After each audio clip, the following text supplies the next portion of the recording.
South Africa is implementing policies that are targeting minorities within that country for theft and in some cases for violence. And yet this country, the State Department, is sending that government hundreds of millions of taxpayer dollars every year. Why would that be?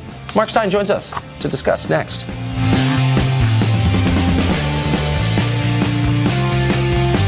I've seen focused on what's going on within our own borders, but it turns out it's not unique. The elites around the world are going crazy. For example, in France, National Front leader Marine Le Pen has been charged with a crime, a serious crime. What did she do?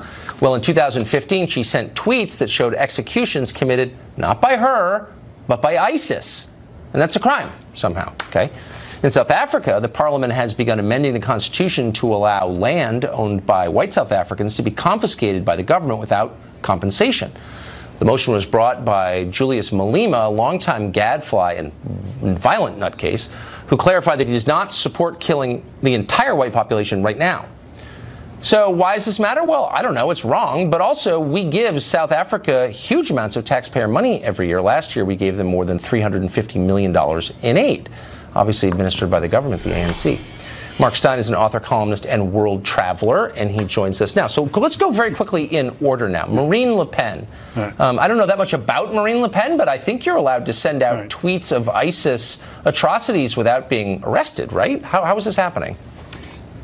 Well, and she was also one of the two final candidates in the French presidential election, and it never looks good when, in fact, you are trying to criminalize political opposition, which is what the French state has tried to do with Marine Le Pen, and is what the Dutch state has tried to do with Geert Wilders in the Netherlands, for example. In this case, lefty French politicians were basically saying there's no difference between Marine Le Pen's party and ISIS. And what Madame Le Pen did was point out that this is what ISIS does. ISIS chops off the heads of people it captures, including, in this case, James Foley from my state, from New Hampshire.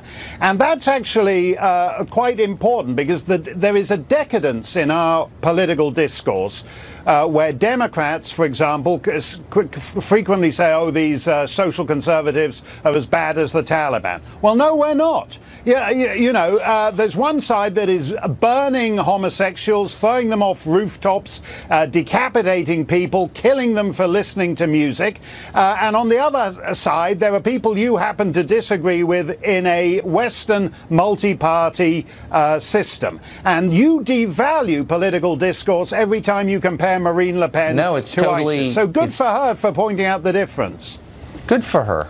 So to South Africa, which is such a depressing story that it's almost hard to bring up. But here the bottom line is, for decades, the left in the United States was against apartheid, and good for them. I mean, it's worth being against that.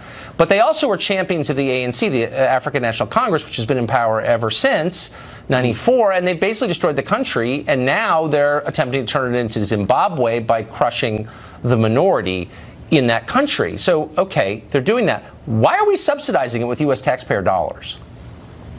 Yeah, you've got a point there, Tucker. Just on that, the left was right to be against apartheid. They were in South Africa. Just for the record, I regard what Chuck Schumer is doing, rejecting Trump judicial nominees on the basis of race, as progressive neo-apartheid. And I don't like old-school apartheid or the new school Democrat Party apartheid.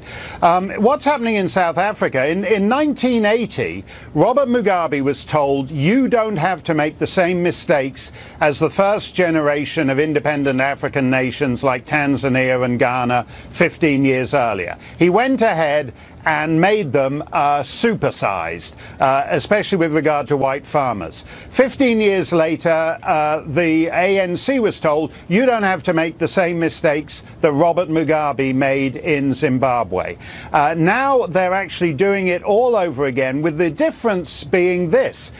South Africa is the economic anchor of that continent, and it has existed with one foot in the developed and one foot in the developing camps since the corrupt ANC took over a couple of decades ago. If they actually turn South Africa into an economic basket case like Zimbabwe, that has huge consequences, including the fact that millions and millions of people will be sent scurrying over the Mediterranean into Europe. No, and it's totally the State true. Department, yeah, and the State Department should not be subsidizing that. I agree. And liberals pretend it's not happening, which is actually patronizing. Why are liberals giving cover to one of the most corrupt regimes in the world? I've never understood that. I don't understand that. Mark Stein. It's virtue signaling. Well, that's exactly. You're right. I guess I do understand. Such a good point. That's it. Yeah, the fact that they're miserable makes no difference. Miserable lives ruined, people murdered. Exactly. The great Mark Stein. Thank you, Mark. So the White House announced today its plans to impose strict new tariffs on steel and aluminum. Marcus didn't like it at all, but is it a good idea anyway? One of the heads of the brain trust at the White House who thought this up is going to join us in just a second. Stay tuned.